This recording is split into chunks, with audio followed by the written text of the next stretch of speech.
Hey everybody, this is Chelsea Schaefer. And Caitlin Gustav. And this is The Score, the official podcast of the sport of team roping. This is the Team Roping Journal's semi-weekly podcast highlighting the team roping industry's top talents and influencers through stories that inspire and connect ropers. We sit down with ropers from the professional ranks as well as industry icons and producers to delve into topics that make the team roping world tick. This is season 2. It will feature even deeper interviews, storytelling, and issue-based coverage, and we are so excited you're here. This episode is brought to you by Nutrina Feed and their line of Safe Choice products. Stay tuned to learn more about this line of feed in the middle of the episode. 2019 is the year that saw the American, the World Champions Rodeo Alliance, and now the Cheyenne Frontier Days welcome breakaway roping into their folds.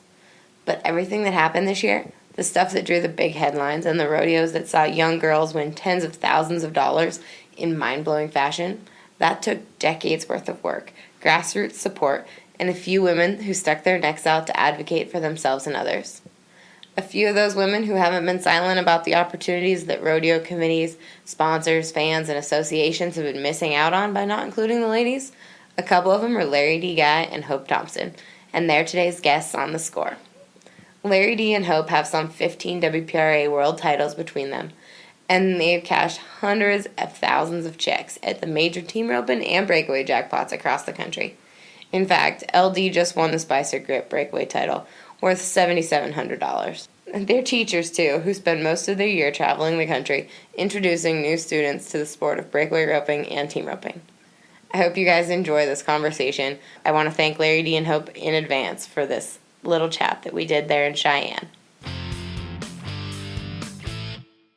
Guys, hi, welcome to the Score podcast. How are you?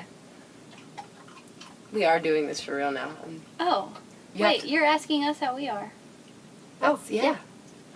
I'm doing great. Well, thank you for doing this with me.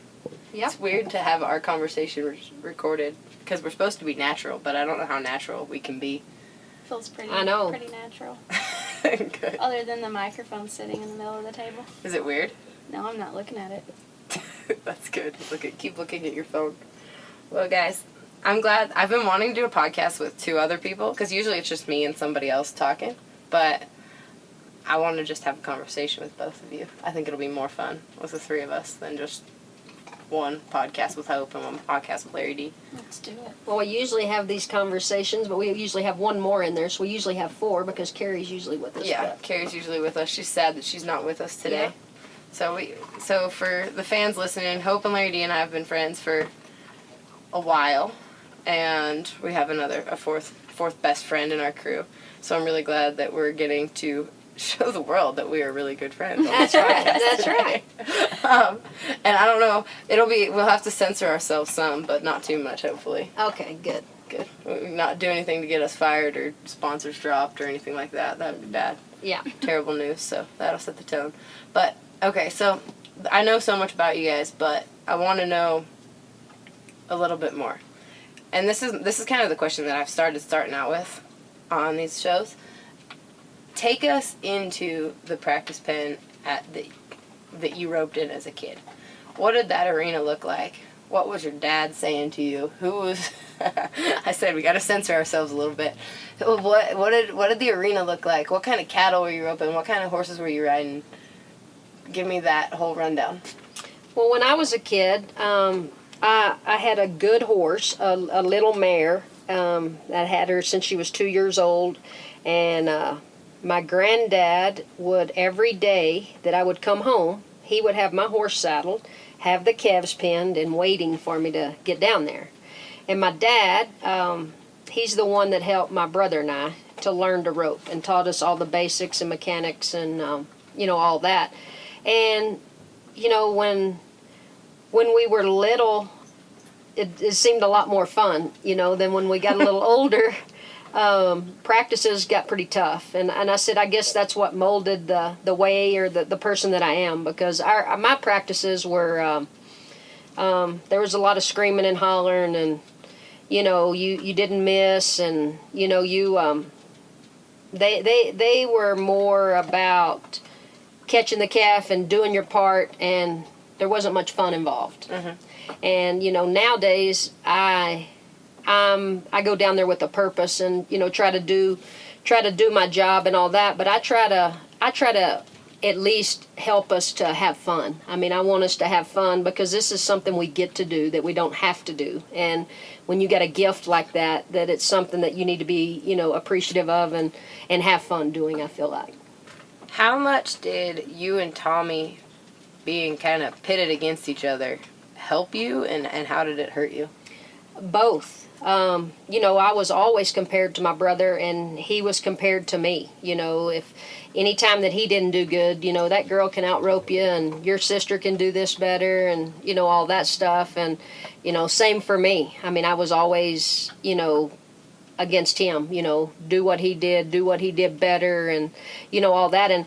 And that was something that I felt that drove me, to be good, because I was compared to someone. And and now, like, when I get older and kind of study the mental game and do all that, it's just kind of funny that you don't compare yourself to anyone. Yeah, that's the whole point of the mental game right now. Yeah.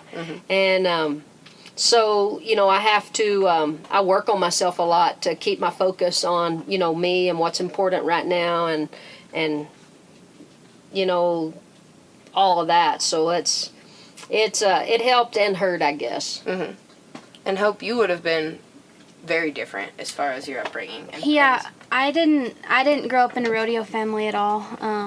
No arena or anything. My parents supported it, got me great, like, timed event horses and stuff like that. And then I'd always wanted to rope for whatever reason. They didn't know enough about it to help me. And so they sent me to different people to help me, and I roped in their arenas and stuff. It wasn't until college, actually.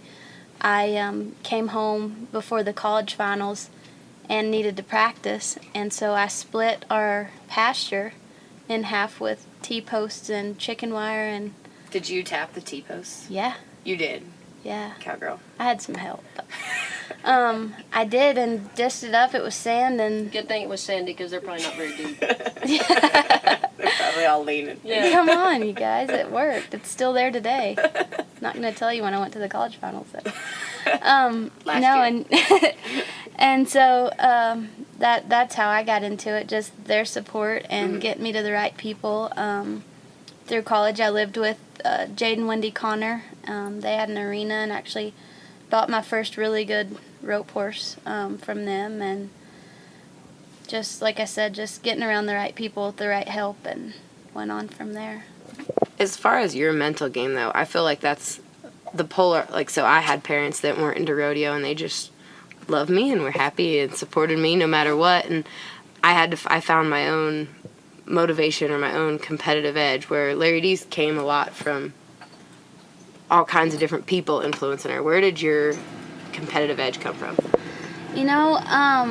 I'm competitive at everything that I do. And good question, because I mean, this week out here I'm struggling even, but it's one of those things that just being a competitor and being competitive, honestly, like, through college and coming up, and I was only worried about winning. I didn't train horses. I didn't do schools. It was just, I practiced for me. I roped for me, and I felt like the winning was easy. And when winning's easy, the mental game is there, and then living out at Lari Dee's and wanting to train horses and still wanting to be a competitor and stuff, like, that's something I've really had to work on, like, and separate the two. We actually hired Donnie and Taylor to help with us and learn the mental game, because honestly, until her, I don't feel I ever learned it. Like I said, it was just my parents gave me the opportunities, put me with the right people, and so you're just always pumped up and whatever. But trying to separate the two, I mean, the answer to your question is I feel like I've had to learn it, and I'm still working on that. Yeah, still working on it. Now, when Hope came to you, what year did you come to Lari Dee? 2010, I believe. 2010. What did you see in Hope that made you, like, believe in her and want to be a part of her journey? Well, like what she said, that, how she was raised and all that, like she had as a dream and has a dream that she wants to rope, train horses, teach schools, do all that, make a living with the rope as a lady. And, that's a really hard thing to do. And I was blessed. I have a ranch that my family owns, and I was given major opportunities, and then I had to, take advantage of that and do what it is that I do. And when Hope came to me, she had, some things happen in her life that she was a little broken when she kind of came to my house, and so I wanted to give her those opportunities to, chase down her dream. And in saying that, as much as I wanted to help her, she's helped me, as much as anybody, because to do what I do, I mean, you have to have help to teach the schools. You have to have help to train the horses. And if you're going to take in any outside horses, like, I really don't like to do that anymore because it's too hard on my, my body. I'm getting a little older, and, to do all of those things, and then to have someone there that is, that's so competitive and ropes so good that you can, keep your game, up to par because you have someone like that to practice with. I mean, it's helped me as much as, somebody could say that I helped her. But I just, I just wanted to give her that opportunity. I mean, there's been people, that's lived there and stayed there, and, I'm appreciative. I mean, Jackie has stayed there, and, I'm appreciative of what she's done and for me, and same for her. I'm sure she's appreciative of what I've done for her. But it's just, it's always good to have someone there to help and do that kind of stuff. Yeah, I think, like, my friend Casey and I, we always talk about being a part of other people's journeys. Like, you guys are so a part of other people's journeys, and in a bigger way than a lot of people get the opportunity to be. And that's just been something that's always inspired me about what you guys do, and not just the schools, but with Whitney and everybody that's lived at your place. Well, yeah, and it's so cool to read a message that someone will send you that you did for their kid, or something that you did for them that you had no idea that your influence on that person would have done that for for them. And like that makes us feel, I mean, I know it does me, like, it's just it's so touching to know that you did that for that person, or and it's whatever. way bigger than the roping side of things. I mean, it's, for some people and for me, life-changing things that you get to experience. It's pretty cool. Yeah, a woman bought a horse from Tori and I a couple months ago, and she texted me today and said, man, I've been thinking about going to one of Hope and Lari Dee's schools. She's like, there's still some openings at NRS, and I was like, you should go. Like, I think, she said, I think it just would change my life, and I was like, I think it would, and I've heard that from other people too. So that's awesome. Yeah, that's pretty cool. She thinks you, anyway. But it's funny what people think about you when I hear it from people that don't know you. But I think you do such a good job of, like, being who you are at all times. Everybody's perception of you is usually pretty right, I think. I don't know. What you see is what you get, usually. Yeah, with most of you. So it's 2013. I'm laying on the bleachers in Reno with one eye open, watching her open, and you said, hey, pay attention. And you said, I want to do something. And I said, what do you mean? I'm tired. And wonder why. And I said, I'm real tired. And I said, and you said, I want to do something for girls. You said, I'm getting older, and I want to do something for the girls. I want to leave something. What were you thinking? Think back to 2013, and what were kind of your motives for what became Rope Like a Girl, and what I think I like to attribute to the movement that we're seeing right now with women in roping in all kinds of facets? I just wanted, the little girls and the women out there to know that really what's happening right now is that, you don't just have to run barrels. That you can rope, and you can make a living with your rope, and you can follow your dream and be able to achieve all of that. It takes a heck of a lot of hard work, and it takes a lot of determination. But it's just something that I wanted girls and women out there to know that the sky's the limit for us. I mean, all we have to do is work hard at something, and we can, achieve it. And I just wanted to leave a legacy, or I don't know the exact words. You're the writer. Come on. No. You get this all the time. Hope, were you just along for the ride, or were you? I mean, did you guys talk about this kind of stuff in the truck a lot, or? Yeah. So, just for our sport to get where it's gotten is what I feel that we talked a lot about, and I don't think any one person can take credit for that, because just like she said, she wanted the little girls, the ladies who thought they were done roping and all that, they play a huge part in it, because they've gotten back to entering. And I mean, just what she said, just seeing, I mean, we're at Cheyenne right now, getting to rope, the WCRA, the American, all of that. I mean, everybody's played a huge part in that, and I feel that was our goal, or our dream with it, is just for it to just put us on an equal stage, without having to be a barrel racer. And I'm a barrel racing fan. I mean, I think that's great too, but I'm just saying for us that do rope, like, to be able to be out here with the rest of the athletes and get to compete on the same size stages they get to compete on. Yeah, like you said, we're recording this at Cheyenne, and I looked to Hope when we were watching the team roping, and I said, man, what's cool is, barrel racers, and I'm a barrel racer, so I'm not hating on the barrel racers at all. They have to spend a lot of time back at their events at the very end, and they're spending a lot of time back at the trailers, getting their horses ready. They run, the bull riding happens, and the rodeo's over. I was watching the breakaway ropers walk around the stands with their back numbers on and their patches on their shirt, and little girls looking at them. I'm going to cry, but I thought it was, like, so cool, because they were actually out amongst the fans, and like, to no fault of barrel racers, the timing of it in the rodeo doesn't allow for it usually. But there were so many girls just walking around, and little kids were getting to see them, and I thought, well, man. I didn't get to. I had to go help a barrel racer down the alley. True. Speaking of that, though, it's so cool. I mean, sponsors and stuff have us sign autographs because we're out there for the World Series and stuff at Vegas, but when those little girls stand in our lines, they think we're barrel racers, because, I mean, that's the only event showcased for women at the NFR. So we actually got to sign autographs at the Days of 47, and, like, our back number has our event on it. And so, like, it's cool knowing that they're coming to get your autograph as a roper, not as, oh, she's a girl, so she's barrel racing here. So it's pretty cool.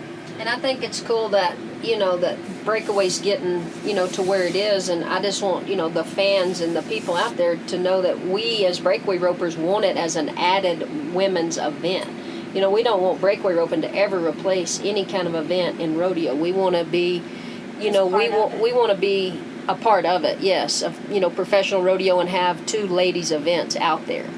And, it's cool because that just gives the fans, like, during the barrel race, you could hear, I mean, I was down there helping Cheyenne Wimberly in the alley, and like, when she made her run, I mean, the fans go crazy, and it's those fans love to see the women doing, doing things, and, I feel that that's what Breakaway is going to become. It's just going to become, another event, or I want it to become another event for the ladies, and, give the fans another ladies event to. And it's great for, like, the more urban markets too. Like, there's nothing very offensive about breakaway roping as far as there's. No, not at all. It's pretty palatable for fans that might not be traditional rodeo fans. So right. It's pretty exciting. Have you seen it affecting the price of breakaway horses? Yes, buying and selling. I've done both lately. And I noticed. Yeah, I've done both lately, and they're dang sure, it's helped us in being able to sell them, but it's dang sure hurt when you're trying to buy one, because they're getting pretty dang expensive. It's hurting on trying to sell them too, because you need them. Yeah. Like, usually one breakaway horse for us is enough, and it's not now. And so, I mean, you always have your best one, but you could sell your good one or something, and now it's like just want to hold on to them. But it's the price of them is, been impacted a lot. I want to take a break from this interview to let you know that I'd highly recommend you check out the premium Safe Choice products from our friends at Nutrena Feeds. After all, Safe Choice horse feeds pioneered the controlled starch market to begin with. They're the right choice to keep the horses you love happy and healthy. And their special nutrition technology, Top Line Balance, builds and strengthens their top line. We all know how important a strong top line is for a head and a heel horse that has a lot of hard work to do. So go ahead and visit NutrenaWorld.com and find a dealer near you.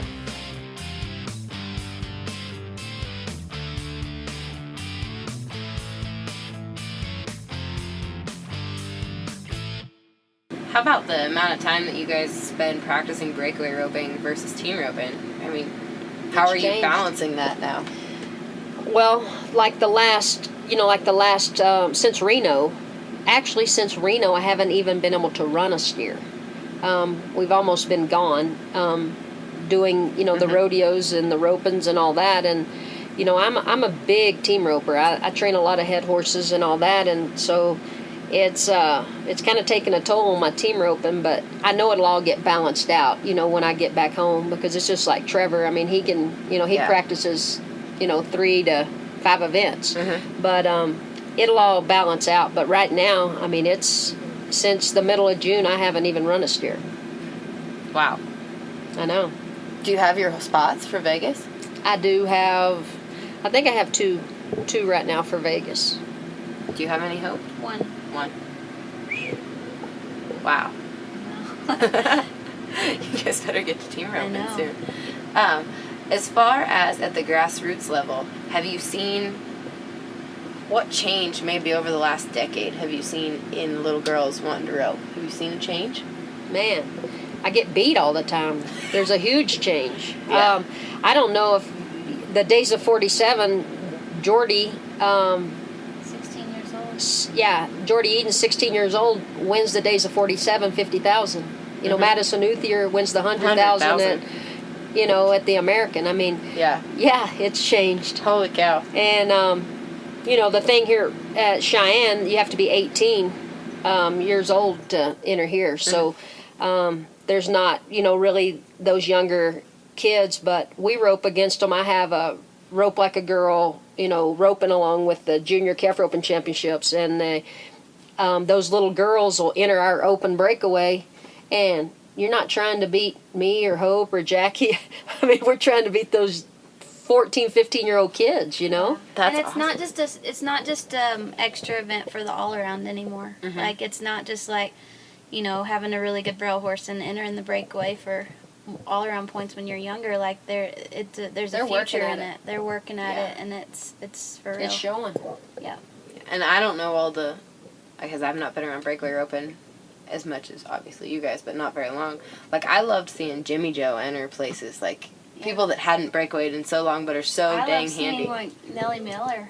Yeah. Like, I mean, she's up in the barrel race that night at Reno, ropes in the jackpot that day. Like, it's just cool. She would have entered here if she could have got upright, but she couldn't get upright. But and I mean, Jimmy Joe, we were actually talking about nominating some rodeos for WCRA, and you could see her motor running a little bit. Like, now, how do you do it, and what do you need to do? I mean, like, she's thinking about it. She's such a gamer. Like, oh yeah, it would be nothing nice if she came out and tried it. Like, I know.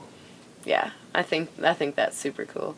Speaking of Jimmy Joe, we had a conversation in Reno because breakawaying and wanting to rope, and she heels great, so she's got good horses, but she's been breakawaying on her heel horse, just kind of get by, and was even asking me, like, about maybe having to find an actual breakaway horse, because, like, she's going, like, she's entering. She's gonna do it. Yeah. That's awesome. What, how about budgeting for entry fees? You guys aren't used to, or are some of your team roping entry fees paying all your rodeo entry fees? I feel like that would be the biggest culture shock this year for breakaway ropers, is like, whoa, there's actually all these things to enter now, and I have to come up with $500 for Cheyenne, $500 for the jackpot at Cheyenne. Like, how did you guys talk about that at the beginning of the year? Have you been making do as it's come up? Well, I feel like for some of us that team rope, we are used to the big Sure. fees, Mm-hmm. but there's so many girls that breakaway rope that are not used to the big fees, and it really has. I've heard a lot about that, and there's been stuff on Facebook and stuff that all these big ropings and high fees. They're just playing it for the big dogs and all that, and it's really cool. And it's great, and I understand both sides. I mean, I love the high fees because that means you win a lot of money, just like the team roping. But I'm a big team roper. It's obviously not set up for whoever's calling big dogs, because those kids have kicked our butt at those major ones lately anyway. yeah. So, like, it's not set up, I don't think, for anyone. I think I don't know if it's the excitement or, like you said, being a team roper and used to paying the higher fees. But just knowing the money that's added and the chance of big money that you get to win kind of overshadows the fees to me. But the thing that I worry about those things is I am big on the high fees, but I want to keep breakaway roping growing, and a lot of people can't afford all the time the high fees. Yeah. And so I feel that it's just like the team roping. I mean, yeah, go to the World Series, but you also have, the 3 for 30s and, 4 for 60 or whatever. Like, you still got to have those, that happy medium in there where you can go run 3 calves for $150 or $200 instead of 3 calves for $500. And I think people figure out too how to budget for it. Like, because this year kind of surprised everybody. I think so. Nobody knew, there's lots of girls that are moms out there that are on, family, a mom, a dad, and a kid, and they maybe didn't work, and their husband, they had this amount of money that they would enter the little breakaways or the amateur rodeos, and now they know for next year or 2 years that life's going to change if that's what they want. If that's what they want, I was going to say that. It's just like the rest of the guys or girls who rodeo for a living, like, I guess they budgeted and they set that up and advance, figured in advance, knowing that that's what you're gonna do. That's been the biggest shock for me is, like, I'm gone for 20 days, and that's nothing. But we're usually not way out here away from home for 20 days. And like with Hope, I mean, like, she makes a lot of her living riding horses, giving lessons. Well, when you're gone for 20 days, you're not riding your outside horses. You're not giving your lessons. We're having a school here in Cheyenne, which, helps us with that. But you have to figure out ways that you're going to, make money to be able to afford that. In which she makes a lot of money with the rope. But like she said, she's had a bad couple weeks. And we've got one more big roping on the way home that she's got a, huge chance to win. But like you said, the opportunity to get to do a school out here, it's part of the job, I guess, but that we're fortunate enough to get to do, and that's a blessing, because like that, Hope's had a bad couple weeks, and she gets to do this school and recoup all of her money, and then still has one more big chance before we even get home. So that's really fortunate. But you have to figure out ways to dang sure budget for it or be able to make money while you're out here if things aren't going in your favor. Because I don't care who you are, unless you're Haley Kinsel, that you're going to win every time you go down the alley or not. Every time. which is freaking awesome. I love how she can just go down the alley and win first and then come back and then break her own record. I loved her interview. I mean, she gives it all to her horse, which was really cool, and that's what she said. The more pressure, it's just like she knows, and she gives it all, and freaking, that's amazing to me. It's amazing to me to watch other, like, team ropers and stuff over there watching, just because it's just like, who does that? I mean, at Days of 47, it was Hope and McKenna and I, and then there was like 4 team ropers, and we were all screaming and hollering and clapping for her and Louie. And when Louie went, we were all like standing up. We were like, "Come on!" Yeah, it's awesome. All right, so we said, hey, Sister and Louie are, some of your favorite barrel horses. Who are the Sister and Louie of breakaway horses? Like, we've written about Walt and Scooter and Jackal and Caveman and Ice Cube for years and years and years. What are the breakaway horses that, when I sit down and write the greatest breakaway horses of all time, who's on the list? Well, Hope had one. for sure. His name was 8-Track, and he's really, I don't want to be out of place by saying it, but that's who made Hope Thompson, I felt like, is that horse. She always roped good, and still to this day ropes good, but that horse was a game changer. And for everybody, anybody that ever got on him. And I got the privilege to get to ride him a few times, and I mean, they would give me a hard time because every time I entered on 8-Track, people would say, you're going to win something. And I was like, yeah. 8-Track always won something. 8-Track always won something. He won more Horse of the Years, I think, than any horse I've ever had. And I feel one of the most underrated horses there is that's never won a Horse of the Year is Jackie's horse.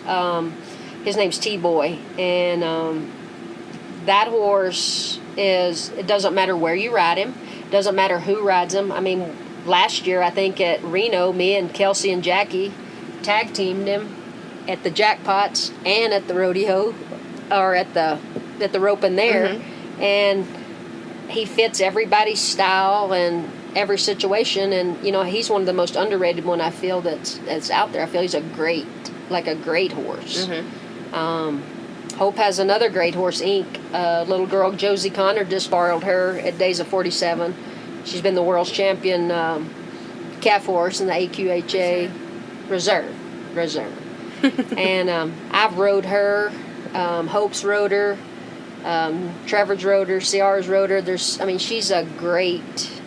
She's one of those that fits any situation. Gangster. Yeah, my horse Gangster. He's battled injuries and stuff. But He's crippled this summer again.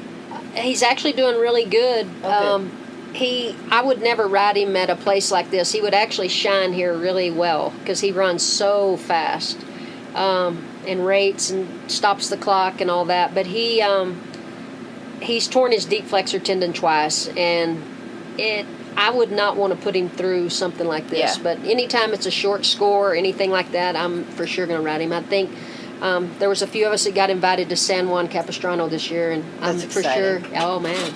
And I'm for sure gonna send him out there. So that something like that, it'd be great. Okay, so we've mentioned Trevor a couple times. What do people not know about Trevor Brazil? He's your best friend, one of your best friends. I feel like there's a lot. I learn something new about him every day. Yeah, me too. All I'm going to tell you about Trevor is you better be on the toes when you're talking to him because he's always thinking and trying to get a step ahead of you. Yeah, I don't think everybody realizes that. Like, he's just happy-go-lucky, jolly Trevor. But he asked my opinion about something, and I'm like... He already knows. Yeah, he already knows, and he's going to judge me based on what I say, where he knows... Yeah, you better think about your answer before you give it, that's for sure. He always gives me a hard time because I never answer the first time he calls. Then he calls me. But I tell everybody don't answer because I have to think about what he's probably going to want so I can already have my answers for him when I call him back. Right. Or it's a good excuse to screen his call, I guess. Yeah. That's a good way to put it. I think that's the best advice about approaching Trevor Brazil that anybody could give. He's always a step ahead. Yeah. Well, guys, thank you. Yeah, this was fun. Was it? Yeah, I loved it. Good. Okay. Good. All right. Thank you. Thank you very much for your time today in Cheyenne, and we will talk again soon. Sounds good. I want to thank you all for listening, and again, thanks to Nutrina Feeds and their Safe Choice line of products for bringing you this episode. Have a great one, y'all.